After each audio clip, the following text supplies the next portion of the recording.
আমাদের কারো কাছে ক্লাব ফুটবল পছন্দ এবং কারো কাছে কান্ট্রি ফুটবল পছন্দ। তো আসুন জেনে নেই ফুটবলের মূলত উৎপত্তি কোথা থেকে হয়েছিল। চলুন বিস্তারিত আলোচনা করা যাক। আধুনিক ফুটবলের জন্ম ইংল্যান্ডে 1863 সালে যখন দ্য ফুটবল অ্যাসোসিয়েশন FA গঠিত হয়। তখন ফুটবল মূলত স্থানীয় ক্লাব, কলেজ বা বিভিন্ন দলের মধ্যে অনুষ্ঠিত হতো, অর্থাৎ ক্লাব ফুটবল ধারণাটাই প্রথমে এসেছে। এবং কান্ট্রি ফুটবল সর্বপ্রথম এসেছিল 1872 সালে এবং বিশ্বের এই প্রথম আন্তর্জাতিক ম্যাচটি অনুষ্ঠিত হয় ইংল্যান্ড এবং স্কটল্যান্ডকে দিয়ে।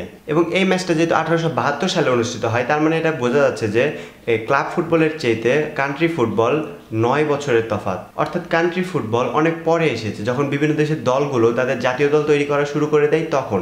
তবে ক্লাব ফুটবল আগে এলেও যখন 1930 সালে প্রথম ফিফা বিশ্বকাপ অনুষ্ঠিত হয়, তখন এই বিশ্বকাপটি অনেক জনপ্রিয় হয়ে যায় এবং এই বিশ্বকাপটি উইন হয় উরুগুয়ে। যদিও প্রথম ইংল্যান্ডে ফুটবল আবিষ্কার করে, কিন্তু প্রথম বিশ্বকাপ বিজয়ী হয় উরুগুয়ে। এবং তার একটা লম্বা সময় পরে যখন ইউএফএ চ্যাম্পিয়ন্স লিগ শুরু হয়, তখন আবার ক্লাব ফুটবলের জনপ্রিয়তা বৃদ্ধি পায়। ক্লাব হোক বা দেশ, দিন শেষে ফুটবলে আমাদেরকে একত্র করে। সো গাইস, আশা করি কমেন্ট করে জানাবেন আপনার কোনটি পছন্দ, ক্লাব না কান্ট্রি। কমেন্ট করতে ভুলবেন না কিন্তু।